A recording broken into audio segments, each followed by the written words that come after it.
آگے بڑھیں گے۔ وفاقی وزیر احسن اقبال نے کہا کہ مجھ پر بھی حملہ ہوا تھا، پی ٹی آئی نے مذمت تک نہیں کی تھی۔ پی ٹی آئی نے مجھ پر حملے کے حوالے سے مذہب کارڈ استعمال کیا تھا۔ متعدد بار کہا ہمیں مل کر نفرت اور انتہا پسندی کو ختم کرنا ہوگا۔ میڈیا سے گفتگو میں بولے نفرت پر مبنی سیاست کا کسی کو فائدہ نہیں ہوگا۔ عمران خان نے ہر معاملے کو مذہبی ٹچ دینے کی کوشش کی۔ پی ٹی آئی نے جو آگ لگائی ہے اب خود اس میں جل رہی ہے۔ دینے کی کوشش کی تھی۔ معاشرے سے نفرت اور انتہا پسندی کی بے خونی کرنے کے لیے اشتراک عمل کی ضرورت ہے۔ اگر پاکستانی معاشرے میں عدم برداشت کو ہم فروغ دیں گے، اگر پاکستان کے اندر ہم نفرت پہ مبنی سیاست کریں گے تو پھر انتہا پسندی کو ختم نہیں کیا جا سکتا۔ آج سے 4 دنیا کو بھاشن دیتے تھے کہ میں نے نیوٹرل امپائر کرکٹ میں لے کر آیا۔ بھائی اگر ہماری اسٹیبلشمنٹ کہتی ہے کہ ہم نیوٹرل ہو گئے ہیں، آپ کو تو خوش آمدید کہنا چاہیے۔ کبھی آپ میر صادق، کبھی آپ میر جعفر، کبھی آپ جانور، کبھی آپ پتہ نہیں کیا چوکیدار، کیسے کیسے الفاظ بول رہے ہیں۔ اور پھر آخر میں وہ ہماری ایجنسی کے جس سے دشمن بھی لرزتا ہے، آپ اس کے سینئر افسران کو اپنے تنقید اور بدترین الزامات کا نشانہ بنا کر کیا پیغام دے رہے ہیں؟ آج تو رو کے دفاتر میں مٹھائیاں بانٹی جا رہی ہوں گی۔ رو کے دفتر میں تو عمران خان صاحب کی تصویر لگ گئی ہوگی کہ ہمارا ہیرو عمران خان ہے، کہ ہم جو آئی ایس آئی کا نقصان نہیں کر سکے وہ عمران خان نے کر دیا ہے۔ یہ آپ کی حب الوطنی ہے؟ میں سمجھتا ہوں کہ سیاست کو اس قدر اس میں حدیں کراس نہیں کرنی چاہیے کہ اپنی انا کی خاطر، اپنی ضد کی خاطر، اپنی خود غرضی کی خاطر آپ ملک کے مفادات کو داؤ پہ لگا دیں۔ اور پھر یہ جو واقعہ ہے ہم اس کی مذمت کرتے ہیں، لیکن چند سوالات ہیں جو میں پوچھنا چاہتا ہوں۔ کیا یہ واقعہ گجرات کی حدود میں نہیں ہوا؟ کیا وہاں پر عمران خان کی اپنی حکومت نہیں ہے؟ کیا عمران خان اور ان کے لوگ یہ نہیں کہہ رہے ہمیں 24 گھنٹے پہلے پتا تھا کہ وزیر آباد میں حملہ ہو سکتا ہے؟ تو اگر آپ کو پتا تھا تو آپ نے کیا حفاظتی اقدامات کیے ہیں؟ آپ نے پھر اس واقعے کو کیوں ہونے دیا ہے؟ اگر آپ کے پاس یہ اطلاع تھی تو آپ کو تو چوکنا ہونا چاہیے تھا۔ پھر جب یہ واقعہ ہوا تو آپ نے کیوں پولیس کو پوسٹ مارٹم نہیں کرنے دیا اس شخص کا جو وہاں پر ہلاک ہوا ہے؟ آپ نے کیوں نہیں عمران خان صاحب کا میڈیکل لیگل ہونے دیا تاکہ پتہ چلے کہ ان کو جو ضربیں آئی ہیں، جو زخم ہیں، ان کی نوعیت کیا ہے؟ کیا وہ قریب سے فائر لگا ہے یا دور سے فائر لگا ہے؟ وہ کس اسلحے کا فائر لگا ہے؟ یہ باتیں میڈیکل لیگل کے ذریعے پتہ لگتی ہیں۔ تو آپ کے ڈاکٹر فیصل صاحب نے پہلے پوری قوم کو بتایا کہ ان کی ایم آر آئی ہوئی ہے، ان کے ایکس رے ہوئے ہیں، صرف ایک ٹانگ میں معمولی سے چھرے لگے ہیں۔ یہ بات پوری قوم نے سنی ہے۔ اس کے بعد آپ کا بیانیہ بدل گیا، نہیں جی ان کو اصل میں دو شاٹس لگے ہیں۔ پھر پتہ چلا نہیں جی شاید 9 شاٹس لگے ہیں۔ تو یہ مسلسل جو آپ کا بیانیہ بدل رہا ہے، کیا ہم کسی سٹون ایج کے اندر ہیں؟ آپ کے شوکت خانم ہسپتال میں جو ایم آر آئی ہے وہ اتنی ناقص ہے کہ وہ آپ کے زخموں کا تعین ہی نہیں کر سکی۔ مجھے تو بڑی فکر ہو گئی ہے کہ شوکت خانم میں آپ لوگوں کا کیسا علاج کر رہے ہیں کہ آپ کی جو ایم آر آئی ہے وہ یہ تعین ہی نہیں کر سکی کہ آپ کو زخم کتنے لگے ہیں۔ کہ پہلے آپ کی ایم آر آئی بتاتی ہے کہ چھرے لگے ہیں، پھر آپ کی ایم آر آئی کہتی ہے 2 گولیاں لگی ہیں، پھر آپ کی ایم آر آئی کہتی ہے 9 زخم ہو گئے ہیں۔ تو یہ وہ سارے سوالات ہیں جن کا قوم جواب مانگتی ہے۔ کیوں کرائم سین کو صاف کر دیا گیا؟ کسی بھی جرم کے اندر کرائم سین کی بنیادی حیثیت ہوتی ہے۔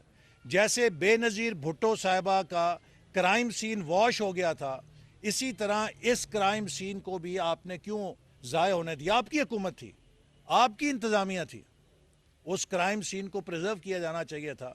آپ کیوں ہمارے جو ادارے ہیں، جو سیکیورٹی کے ادارے ہیں، ان کے ساتھ مل کر اس کی تحقیقات کے لیے تیار نہیں ہیں؟ کیوں 36 گھنٹے تک ایف آئی آر درج نہیں ہو سکی؟ کیوں آپ اس معاملے کو صیغہ راز میں رکھنا چاہتے ہیں؟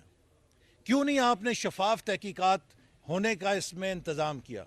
یہ تو اگر ایک سابق وزیر اعظم کے ساتھ ہوا ہے تو اس کے لیے تو ہائیسٹ لیول کی تحقیقات ہونی چاہیے. آپ کیوں تحقیقات کا راستہ روک رہے ہیں؟ میں امید کرتا ہوں کہ جیسے وزیر داخلہ نے کہا کہ چیف جسٹس سپریم کورٹ اس کا نوٹس لیں گے اور اس واقعے کی شفاف تحقیقات کرانے کے لیے وہ ایک اعلیٰ سطحی ٹیم قائم کریں گے تاکہ دودھ کا دودھ پانی کا پانی ہو سکے. آپ کہتے ہیں 9 آپ کو گولیاں لگی ہیں. آپ تقریر تو ایسے کر رہے ہیں کہ جیسے آپ کو کچھ ہوا نہیں. مجھے بھی گولی لگی تھی, 1 گولی لگی تھی. میں 3 ہفتے تک پوری آواز کے ساتھ بات نہیں کر سکتا تھا. 3 ہفتے لگے مجھے آواز اپنی ریکوپ کرنے میں. آپ کو 9 گولیاں لگی ہیں, آپ حشاش بشاش ویسے ہی بیٹھے ہیں کہ جیسے ابھی آپ کسی کافی شاپ سے نکلے ہیں. تو میرا مقصد ہے کہ یہ وہ سوالات ہیں جن کا قوم جواب جاننا چاہتی ہے. تو آپ قوم کو, ہم آپ کے ساتھ ہمدردی کرتے ہیں, ہم اس واقعے کی مذمت کرتے ہیں, لیکن آپ کا بھی فرض ہے, ہمارا بھی فرض ہے کہ ہم اس کی شفاف طور پہ تحقیقات کریں اور یہ سوالات جو قوم کے ذہن میں ابھر رہے ہیں ان کی ہم حقیقت کی تہہ تک پہنچیں. لیکن آپ مسلسل اس پورے معاملے کو رازداری میں رکھنا چاہتے ہیں. آپ مسلسل اس معاملے کی شفاف تحقیقات کو روک رہے ہیں. یہ چیز کئی شبہات کو جنم دیتی ہے کہ آپ ایسا کیوں کر رہے ہیں. اور میرا بنیادی سوال خان صاحب آپ سے یہی ہے کہ اگر آپ کو یہ پتا تھا تو آپ اسلام آباد کے حدود میں نہیں تھے, آپ اپنی حکومت کے حدود میں تھے.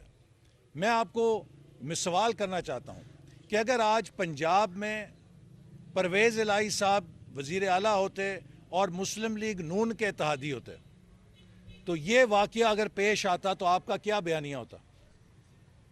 اگر آج گجرات کی حدود میں آپ کے ساتھ یہ حادثہ اس صورت میں پیش آیا ہوتا کہ چودھری پرویز الہی مسلم لیگ نون کے اتحاد کے وزیر اعلیٰ ہوتے, حکومت ہماری ہوتی, تو آپ کا کیا بیانیہ ہونا تھا؟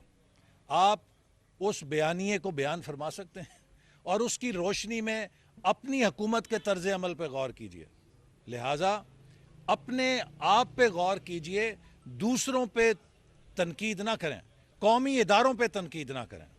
اور میں خبردار کرنا چاہتا ہوں کہ پاکستان کے عوام نہ اندھے ہیں, نہ گونگے ہیں اور نہ بہرے ہیں. وہ ہر چیز برداشت کر سکتے ہیں, لیکن آپ کو پاکستان کی سلامتی سے کھیلنے کی اجازت نہیں دیں گے. وہ آپ کو یہ اجازت نہیں دیں گے کہ آپ وہ باتیں کریں جس سے را کے ہیڈ کوارٹر میں فتح کے جشن منائے جا رہے ہوں. آپ کی جو بیانیہ ہے وہ پاکستان کے دشمنوں کے لیے مٹھائیاں تقسیم کرنے کا باعث بن رہا ہے. آپ کون سے پاکستان کی بات کرتے ہیں؟ اور میں پی ٹی آئی کے حمایتیوں سے بھی درخواست کرتا ہوں کہ خدارا اپنی آنکھیں کھولیں. یہ شخص صرف اپنی چرب زبانی کے ساتھ قوم کو دھوکے میں ڈال کے پاکستان کے اندر انتشار پھیلانے کی سیاست کر رہا ہے. جب یہ اپنے ملک کو آزاد کرنے کی بات کرتا ہے تو اس سے سوال کیجئے کہ 4 سال میں تم نے پاکستان کو کون سی آزادی دلائی تھی؟ 4 سال میں تم نے پاکستان کے عوام کے لیے کیا کیا تھا؟ تم بدترین مہنگائی کے جن کو بوتل سے نکال کے چھوڑ گئے عوام کے لیے. تم بدترین بے روزگاری کو, اس کے جن کو بوتل سے نکال کے چھوڑ گئے ہو.